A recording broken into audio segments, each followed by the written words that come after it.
अपने आजमगढ़ जिला प्रशासन का बहुत बहुत आभार व्यक्त करता हूं। चाहता हूं कि जोरदार तालियों से आप लोग एक बार बहुत आभार व्यक्त करें हमारे जिला प्रशासन का, हमारे माननीय डीएम साहब का, हमारे एसपी साहब का, हमारे एसडीओ साहब का, हमारे एडीएम साहब का।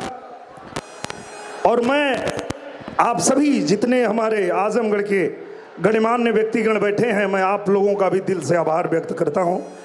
आप लोगों के सहयोग के बिना ये नहीं हो सकता था।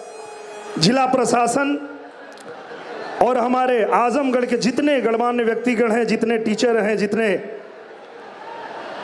हमारे डॉक्टर्स हैं, जितने व्यापारी हैं, जितने हमारे पत्रकार बंधु हैं, जितनी हमारी माताएं बहनें हैं, और आप सभी लोगों के सहयोग से